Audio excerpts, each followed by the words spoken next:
Start. నమస్తే, welcome to Yuvasena.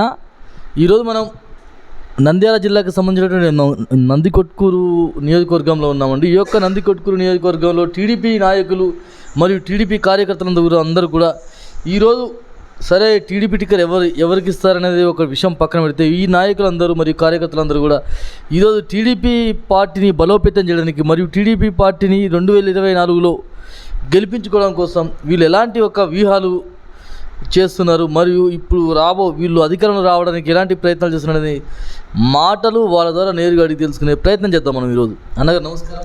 నమస్తే అండి. నమస్తే. మీరు చెప్పండి అన్న, ఇప్పుడు రాబోయే ఎలక్షన్స్లో టీడీపీ పార్టీని బలోపేతం చేయడానికి మీరు ఏ విధంగా కృషి చేస్తున్నారు? గత 2019లో తెలుగుదేశం పార్టీ ప్రతిపక్షంగా ఉన్నప్పటి నుంచి కూడా ఈరోజు వరకు 2019 నుంచి 2024 ఈ రోజు వరకు వైఎస్ఆర్సీపీ పార్టీ అన్ని రంగాల్లో విఫలమైంది. ముఖ్యంగా మద్యం ఇసుక మాఫియా ఎక్కువైపోయింది. ఈ మద్యం ఇసుక మాఫియాలో మొత్తము సీఎం వాళ్ళ క్యాండిడేట్సే ఈ మద్యాన్ని ఇసుక నాసిరకం మద్యాన్ని తయారు చేస్తూ దాంట్లో వచ్చే ఆదాయాన్ని సీఎం పేషీకు మరియు వాళ్ళ అనుచరులకే అప్పచెప్తా ఉన్నారు. అలాగే ఉచితంగా గతంలో తెలుగుదేశం ప్రభుత్వంలో ఉచిత ఇసుకని సరఫరా చేశారు. అది కాస్త ఇప్పుడు వాళ్ళ అనుయాయులకు టెండర్లు వేసి నామకే వస్తే వాళ్ళకు ఇసుక టెండర్లు వేసిచ్చి ఆ దాంట్లో వచ్చే ఆదాయాన్ని బినామీల పేరు మీద వీళ్ళు తాడేపల్లి ప్యాలెస్కు ప్రతిరోజు ఈ ఇసుక ఆదాయాన్ని అనుకోండి మద్యం ఆదాయాన్ని ప్రతిరోజు తాడేపల్లి ప్యాలెస్కు పంపించి అక్కడ వాళ్ళు వంచుకుంటూ ఉన్నారు. ఈ విధంగా మన రాష్ట్రంలో నాసిరకం మద్యం తాగి ప్రజలు చాలా ఇబ్బందులకు గురవుతున్నారు, హాస్పిటల్ పాలవుతున్నారు, కొందరు చనిపోతూ ఉన్నారు. అది కూడా గతంలో ఈ మద్యము 78 రూపాయలు ఉండేది, ఇప్పుడు 200, 250 రూపాయలు ఉంది. అదొకటి కాకుండా రోజుకో రకము బ్రాండ్ పేరు మీద నాసిరకం మద్యము విచ్చలవిడిగా అమ్ముతున్నారు. ఆ రోజు జగన్మోహన్ రెడ్డి ప్రతిపక్షంలో ఉన్నప్పుడు నేను వచ్చిన వెంబడే మద్య నిషేధం విధిస్తా అన్నాడు. కానీ ఈరోజు మద్య నిషేధం కాదు కదా, ఏరులై పారుతూ ఉంది. ఈ విధంగా ఇంకోటి చెప్పండి గారు, ఇప్పుడు ఏంటంటే గడిచిన 5 సంవత్సరాలు అంటే టీడీపీ హయాంలో 2014 నుంచి 2019 వరకు టీడీపీ గవర్నమెంట్ ఉండేది. సో టీడీపీ గవర్నమెంట్కి ఇప్పుడున్నటువంటి గవర్నమెంట్కి తేడా ఎంత ఉందని చెప్పండి. గతంలో టీడీపీ రోతహయంలో సంక్షేమ ఫలాలు అభివృద్ధి అనేది సమానంగా జరిగేది.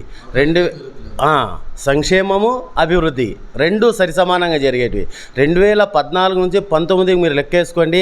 మనం రాష్ట్రం విడిపోయినప్పుడు 16,000 కోట్ల బడ్జెట్తో కూడా మనం ఈ రాష్ట్రాన్ని విడిపోయినప్పుడు మనం ఉన్నాము.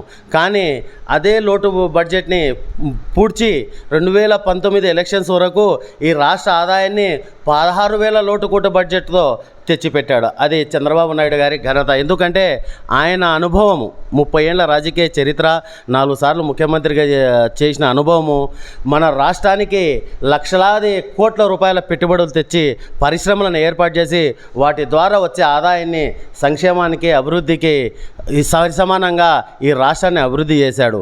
గతంతో పోల్చుకుంటే కనీసం కూలినాలి పనిచేసుకునే వానికి ఆ రోజు పస్తులు ఉండకూడదనే ఉద్దేశంతో 5 రూపాయలకు అన్న క్యాంటీన్ పెట్టాడు 5 సంవత్సరాలు.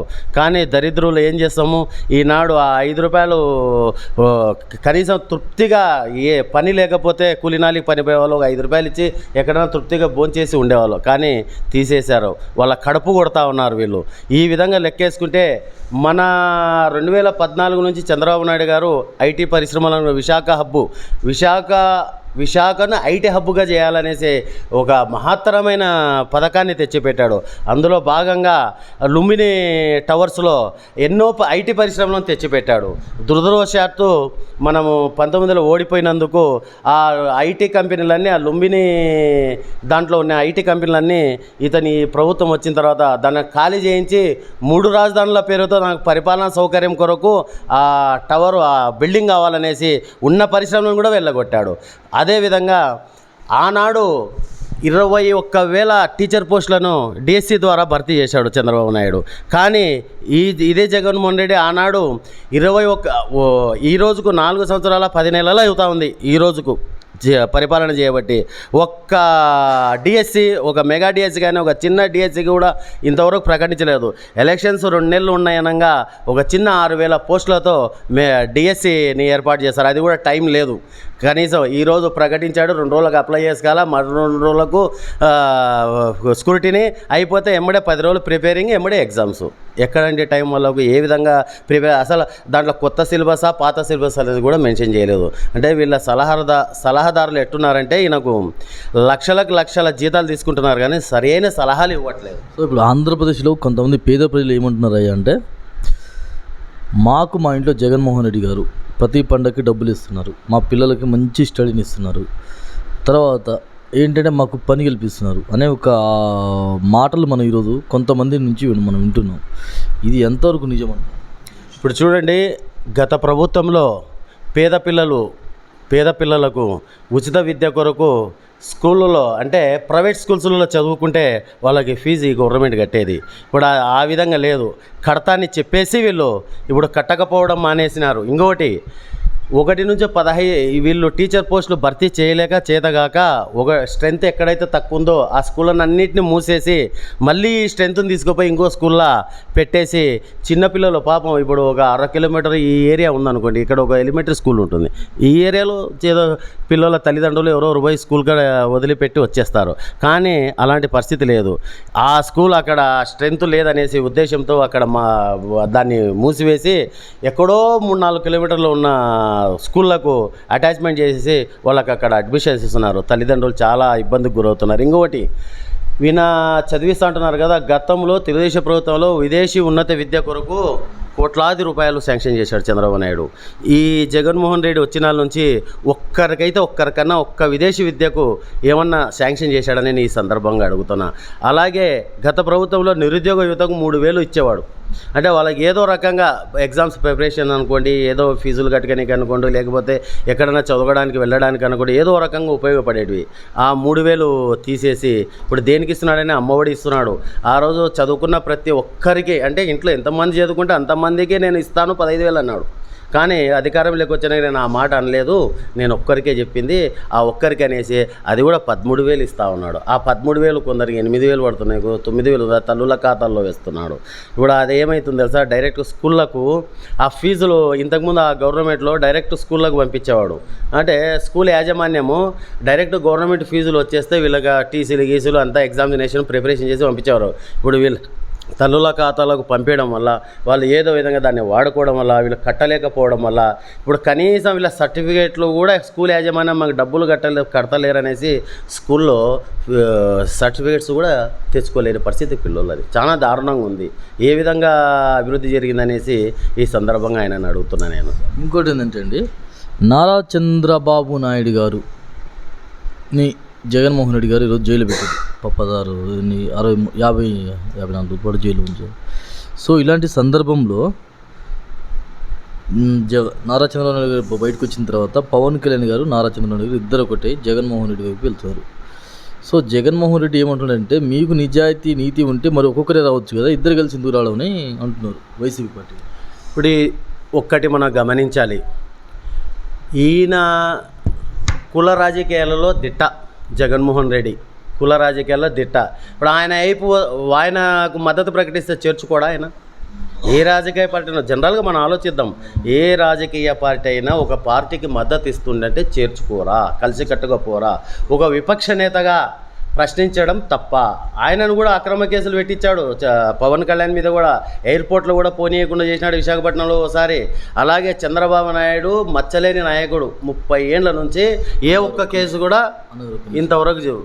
తాతగారు మీరు చెప్పండి, మీకున్న వయసు రీత్యా, మీకున్న అనుభవం రీత్యా నారా చంద్రబాబు నాయుడు గారి పరిపాలన బాగుందా, వైఎస్ రాజశేఖర రెడ్డి పరిపాలన బాగుందా, వైఎస్ జగన్మోహన్ రెడ్డి గారి యొక్క పరిపాలన బాగుందా? ఇప్పుడు అప్పటి నుంచి చూసుకుంటే వైఎస్ రాజశేఖర రెడ్డి గారి పరిపాలన కూడా బాగానే ఉంది. అటు నుంచి చంద్రబాబు గారు వచ్చినారు కదా, ఆయన ప్రభుత్వం కూడా బాగానే నడిపించినారు. ఈ జగన్మోహన్ రెడ్డి వచ్చినాక ఇప్పుడు చేతి పని ఈ ఉస్కా మాఫియా జరిగినందుకు బిల్డర్సల్లా రోడ్డు అన్నాడు. ఇప్పుడు అంటే అవి ఇచ్చేసి పొలం పనులకు పోయి బతికే కాలంకి వచ్చింది ఇప్పుడు. అందుకొరకు ఈ పరిపాలన బాగాలేదు. సో ఇంకోటి ఏంటంటే గారు, ఇప్పుడు జగన్మోహన్ రెడ్డి గారు ఏమంటున్నారంటే వైనాట్ 175 మీ ఇంట్లో మంచి జరిగితేనే ఓటేయండి అని అంటున్నాడు కదా. ఈ యొక్క స్లోగన్స్ ఇప్పుడు వచ్చే ఎన్నికలలో పనిచేసే అవకాశం ఉందంటారా వైసీపీ పార్టీకి? అస్సలు లేదండి. ఎందుకంటే ఆయన వైనాట్ 75 ఆయన అనుకుంటున్నాడు. మేమేమంటున్నామంటే వైనాట్ పులివెందులు అంటున్నాం. మొదటగా పులివెందులు గెలుచుకోండి అంటున్నాం మేము.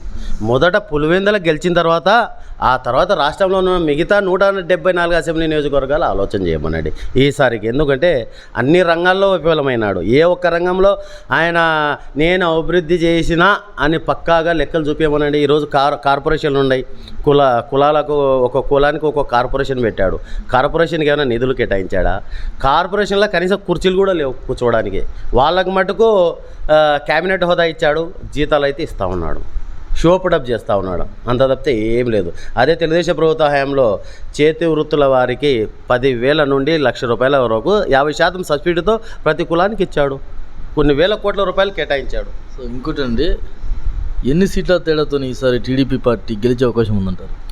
చూడండి, క్లుప్తంగా గత 2019 సంవత్సరంలో మనకు వాళ్ళకు 9.5% ఓట్లు మాత్రమే తేడా. 150 ఈ 9.5% ఓట్లతో 151 సీట్లు అతను గెలుచుకున్నాడు కేవలం. ఇప్పుడు అంత వేవులో కూడా తెలుగుదేశం పార్టీకి 40% ఓట్లు వచ్చినాయంటే ఈ 40% ఓట్లను ఆయన దోచుకున్న సొమ్ము 1,00,000 కోట్లు ఉన్నాయి కదా, అవి వెచ్చించిన 40% ఓట్లు అయితే ఆయన కొనలేడు. రెండవది, నీకు ఎంత ఎక్కువ వచ్చినాయి? 9.5%, 9.5% ఓట్లు మట్టుకే నీకు ఎక్కువ వచ్చినాయి. నిరుద్యోగ యువత మీకు ఓట్లు వేయరు, ఉద్యోగస్తులు మీకు ఓట్లు వేయరు, కార్మికులు, భవన నిర్మాణ కార్మికులు మీకు ఓట్లు వేయరు. మరి ఎవరు ఓట్లు వేస్తారనుకుంటున్నారు? దానికి ఉదాహరణ, గత 3 గ్రాడ్యుయేట్ ఎలక్షన్స్లో 3 టీడీపీ గెలుచుకుంది. మేమేం చేసాము? పాంప్లెట్ వచ్చి క్యాండిడేట్ల దగ్గర అయ్యా పరిపాలన సరిగ్గా లేదు, రాబోయే రోజుల్లో తెలుగుదేశం పార్టీ గెలిస్తే మీకు మంచి పరిపాలన వస్తుంది, మంచి ఉద్యోగాలు వస్తాయి, నిరుద్యోగ యువతకు అవకాశాలు కల్పిస్తామనేసి ప్రచారం చేశాము. మరి నువ్వు ఏం చేసావు? ఒక్కొక్కరికి ₹1,000 ఇచ్చావు, 1,500 ఇచ్చావు, టీచర్లకు నాన్ గ్రాడ్యుయేట్ టీచర్లకు 5,000 కూడా ఇచ్చావు. ఒక్క టీచరు నాన్ టీచింగ్ పోస్టులకు ఓటింగ్ హక్కు కల్పించి వాళ్ళకు 5,000 ఓట్లు ఇచ్చి ఆ ఒక్క స్థానాన్ని గెలిచినాం. కానీ నిరుద్యోగ యువత 106 నియోజకవర్గాల్లో జరిగిన ఎన్నికలు అవి, కానీ వచ్చినాయా? మరి 3 పోయినాయి కదా. మరి దానికి ఒక ఉదాహరణ చాలు కదా. ఇంకా వాళ్ళ కుటుంబాలు, వాళ్ళ అన్ని లక్షల ఓట్లు యువతవి, వాళ్ళ కుటుంబపు ఓట్లు. ఇంకా నీకు ఎక్కడ ఏ విధంగా వైనాట్ 175 అంటున్నావో మేకపోతే గాంభీర్యం తప్పితే ఏమీ లేదు. 175 స్థానాలు కానీ 150 స్థానాలు తెలుగుదేశం పార్టీ ఈసారి ఖచ్చితంగా గెలవబోతుంది. జనసేన పార్టీతో పొత్తు పెట్టినారు కదా, ఇప్పుడు జనసేన పార్టీ సపోర్ట్ లేకుండా గెలిచే అవకాశం ఉంది?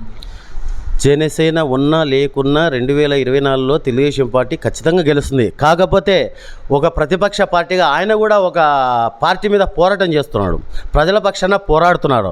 అటువంటి పార్టీతో మేము కలవడము చాలా మంచిది. మేము ఆయన లేకుండా గెలుస్తాం, కానీ ఆయన వచ్చినందువల్ల ఇంకా ఎక్కువ స్థానాలు గెలుస్తాం. ఎక్కువ స్థానాలు గెలిచే అవకాశం ఉంది, ఖచ్చితంగా ఉంది. ఇంకా ఎక్కువ గెలుస్తాం ఆయన. అయితే ఇప్పుడు ఇంకోటి ఏంటంటే, రాష్ట్ర వ్యాప్తంగా నడుస్తున్న చర్చ ఏంటంటే, జనసేన పార్టీ టీడీపీ పొత్తు పెట్టుకోవడం వల్ల జనసేన పార్టీకి ఉన్న కేడర్ మొత్తం ఈరోజు దెబ్బతినింది.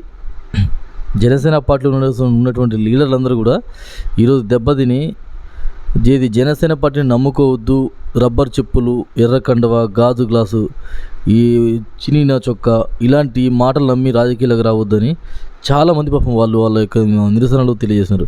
అంటే మీ పార్టీతో పొత్తు పెట్టుకోవడం వల్లనే వాళ్ళు ఇట్లా చేయడం?